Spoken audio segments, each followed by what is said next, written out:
오늘 저희가 함께 읽은 본문 말씀은 28절에서 이 말씀을 하신 후라는 것으로 시작을 합니다. 이 말씀을 하신 후라는 것은 앞절에 있는 예수 그리스도의 말씀이 연관되어서 진행된다라는 것을 알 수 있는데요. 앞에서 진행됐던 말씀은 18절에서 20절까지 베드로의 신앙 고백이요.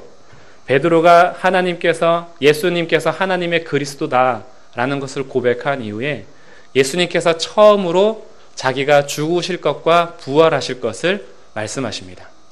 예수님의 생애 동안에 3번에 걸쳐서 예수님의 죽으심과 부활하심을 말씀하시는데 바로 베드로의 신앙 고백 이후에 처음으로 말씀을 하신 것입니다. 그리고 제자들에게 말씀하시기를 나를 따라오려거든 누구든지 자기 십자가를 지고 따라오너라 라고 말씀하시는 것이 21절부터 27절까지의 말씀입니다. 이 말씀을 하신 후 8일이 지났습니다. 8일이 지나서 예수님께서 다시 베드로와 요한과 야고보만 데리고 따로 산으로 올라가십니다. 거기서 기도하실 때 갑자기 예수님의 모습이 다른 형체로 변화되는 것입니다. 그래서 저희들은 이 본문을 가지고 변화산 사건이라고 이야기합니다.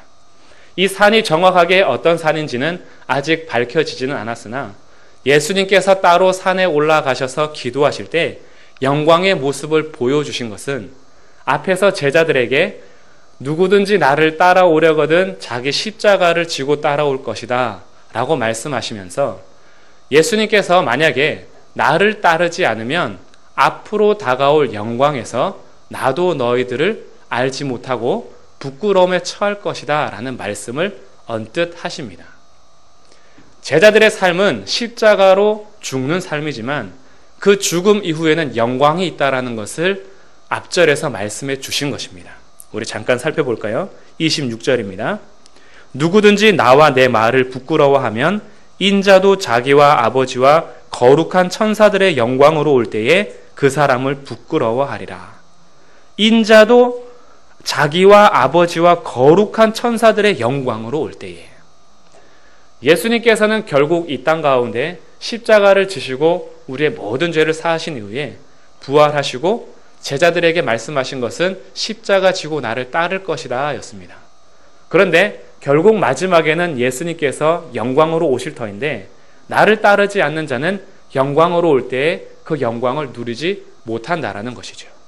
그래서 제자들을 따로 3명만 선택하시고 산에 올라가셔서 그 영광의 모습을 잠시나마 보여주십니다. 그런데 문제는 이렇게 따로 따라갔던 베드로와 요한과 야고보는 깊은 잠에 빠져 있었습니다. 예수님의 모습이 다른 모습과 그 옷에서 흰 광채가 남에도 불구하고 제자들은 지금 졸음을 못 이기고 계속 깊은 잠에 빠져 있었습니다. 그러다가 32절 갑자기 베드로가 깊은 잠에서 일어납니다. 베드로와 및 함께 있는 자들이 깊이 졸다가 온전히 깨어나. 온전히 깨어나다라는 단어를 기록한 이유로 보아서 그전에도 졸면서 비몽사몽간에 언뜻 살펴본 것으로 추측할 수 있습니다. 예수님의 모습이 변화되고 옷에서 흰 광채가 나는데 졸면서 깜빡깜빡 졸면서 눈앞에 펼쳐지는 일들이 언뜻 보이긴 하지만 정신을 못 차리고 있었던 것입니다. 그런데 이제 정신을 차렸습니다. 온전히 깨어나 보니 2사람이 함께 있는데 그 2사람이 모세와 엘리야라는 것을 알게 됩니다. 그런데 이 모세와 엘리야가 떠나려고 할 때 베드로가 그 영광에 취해서 이렇게 고백합니다. 33절 베드로가 예수께 여짜오되 주여 우리가 여기 있는 것이 좋사오니 우리가 초막 셋을 쥘 때 하나는 주를 위하여 하나는 모세를 위하여 하나는 엘리야를 위하여 하겠습니다 라고 고백하죠. 여기서 베드로가 영광 중에 정신 차리지 못하고 지금 자기가 무슨 말 하는지도 알지 못한 채 초막 셋을 쥘 때 주를 위하여 모세를 위하여 엘리야를 위하여 하나씩 짓겠다라고 합니다. 여기에 베드로가 알지 못했던 진리가 있습니다. 주와 모세, 엘리야를 동격으로 삼았다라는 것입니다. 엘리야와 모세가 지금 나타난 것은 예수 그리스도와 동격이기 때문에 나타난 것이 아니라 모세와 엘리야는 초기 선지자로서 모세가 율법을 대표하고 후기 선지자로서 엘리야가 선지자를 대표하여 그들이 나타난 것은 예수가 주라는 것을 증언하는 증인으로 나타난 것입니다. 전혀 동격이 될 수 없습니다. 모세도 엘리야도 유대인들에게나 우리 믿음의 생활을 하는 저희들에게도 존경의 대상이 됩니다. 아무리 존경의 대상이 되더라도 그들이 주와 같을 수는 없습니다. 그런데 지금 베드로는 주와 같은 위치에 놓고 초막 셋을 짓겠습니다 라고 고백하는 것입니다. 무슨 말인지 자기가 하는 말도 깨닫지 못하고 있습니다. 그런데 저희들도 이렇게 살아가는 경우들이 있습니다. 주님과 동격이 될 수 있는 인물이 전혀 없음에도 불구하고 스스로 자기가 주님과 같이 여기는 사람이 있습니다. 특히 주의 종이라고 생각해서 직책을 받은 자들이 주님을 증언하고 증인으로 서야 함에도 불구하고 스스로 주와 동격으로 여기는 마음이 자리 잡을 수 있다는 것입니다. 문제는 성도들도 이런 삶을 사는 경우들이 있습니다. 신앙생활을 하면서 주님과 동격으로 될 수 있는 인물이 한 명도 없음에도 불구하고 목사님을 주와 동격으로 은근히 여기는 마음이 있습니다. 물론 목사님은 예수님과 다르다라는 것을 질문을 통해서는 확인합니다. 그런데 삶에서는 그렇게 나타나지 못합니다.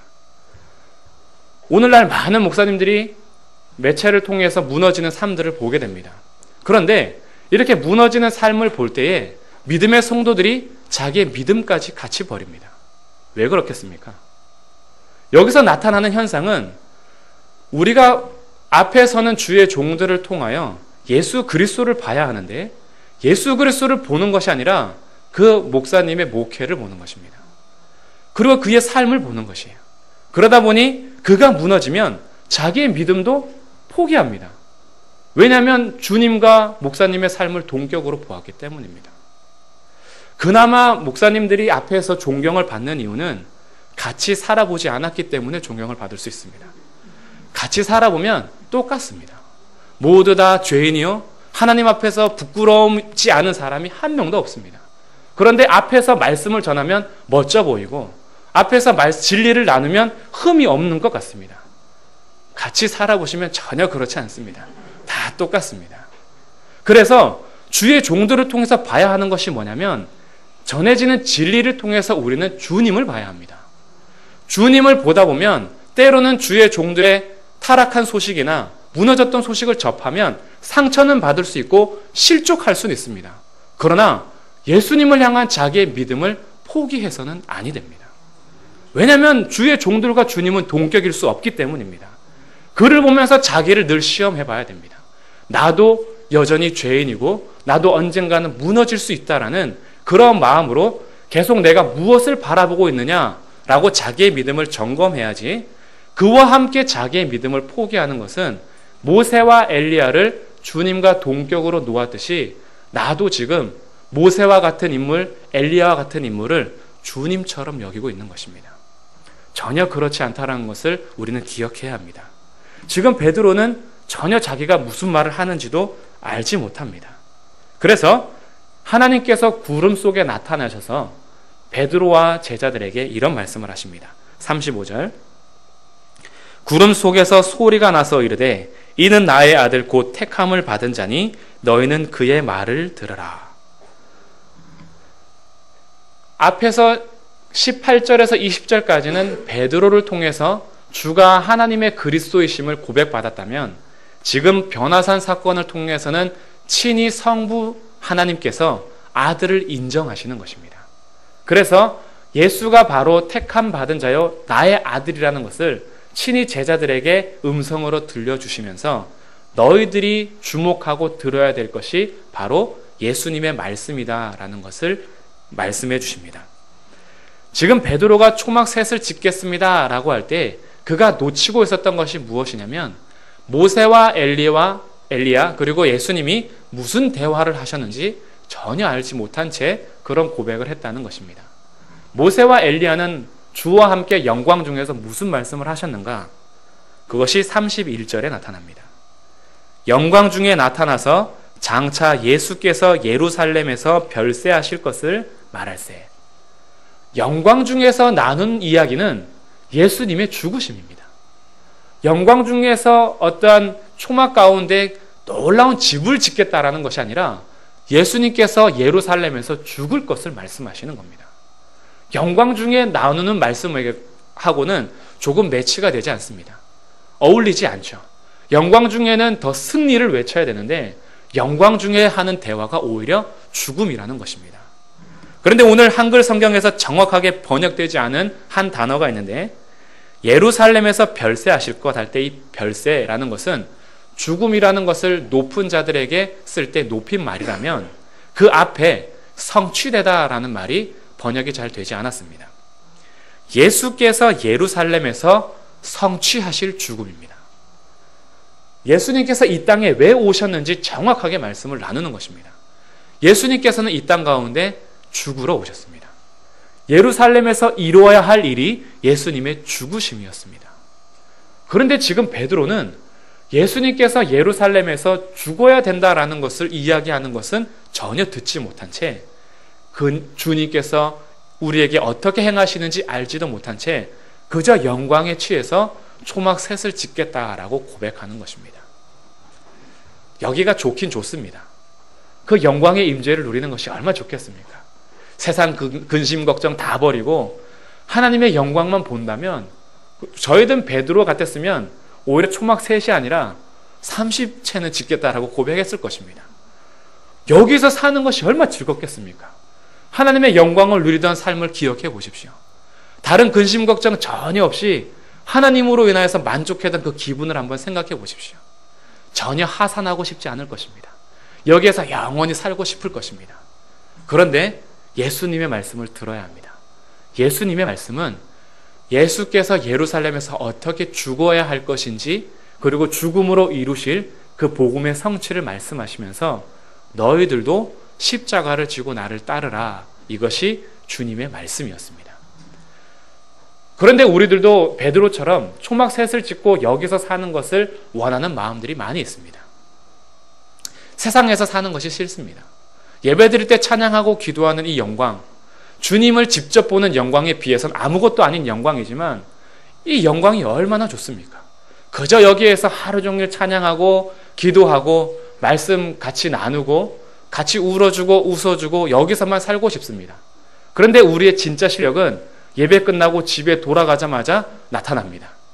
예배에서 드리던 영광의 취한 모습은 전혀 상관없이 집에서는 서로 바가지 긁고 깨고 잔소리하고 전혀 주님과 동행했던 구별된 모습은 나타나지 않은 채 살아가는 경우가 있습니다. 전혀 실력이 없다라는 것이 증명이 됩니다. 직장에서는 어떻습니까? 직장에서도 전혀 십자가 지고 가는 삶이 아니라 세상과 똑같이 살아갑니다. 그래서 세상 속에서 그리스도인을 찾아보기가 너무 힘듭니다. 교회 안에서 빛과 소금은 많은데 세상에서의 빛과 소금은 찾아보기 너무 힘이 듭니다. 교회 안에서 하나님의 영광을 누리면서 초막을 짓는 것은 누구나 할 수 있습니다. 그런데 예수님의 말씀은, 그분의 말씀은 세상 속의 그리스도인, 세상 속의 빛과 소금이 되라는 것입니다. 세상 속의 빛과 소금이 된다라는 것은 세상에서 자기 십자가를 지고 주님을 따르라는 것입니다. 세상에서 십자가를 지고 주님을 따른다라는 것은 근무 시간에 큐티를 하거나 기도를 따로 드리는 것을 의미하지 않습니다. 오히려 근무 시간에 정말 성실하게 자기 일을 하는 것입니다. 남들보다 조금 더 일찍 출근하고 남들보다 조금 더 퇴근하더라도 회사를 위하여서 내가 담고 있는 직장을 위해서 수고하는 것을 내가 감당하는 것입니다. 말씀과 기도는 우리의 삶의 전부요. 그것은 기본입니다. 그리고 그 삶을 위하여서 달려가는 삶이 우리의 삶이 되어야 합니다. 그런데 이런 삶이 직장에서 자기 일을 하지 않고 그곳에서 신우회를 조직해서 말씀을 나누는 것으로만 내 책무를 다한다라고 생각한다면 그것은 오해입니다. 우리가 해야 할 것은 회사에서 오히려 내 직업을 더 성실하게 하는 것입니다. 주님께서는 그것으로 인하여서 자기 십자가를 지라고 하시는 것입니다. 그래서 다른 사람들이 하기 싫어하는 굳은 일을 내가 먼저 하는 것입니다.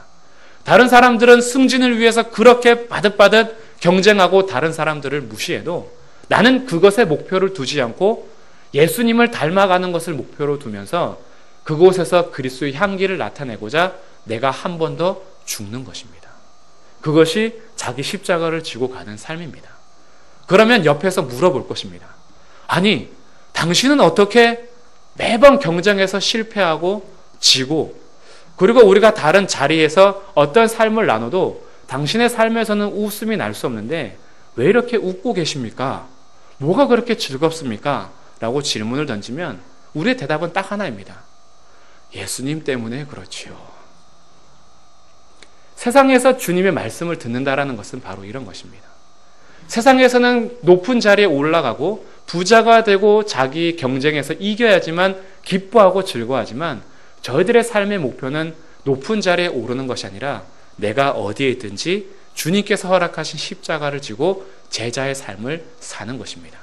그것이 높은 자리가 됐든지 낮은 자리가 됐든지 상관없습니다.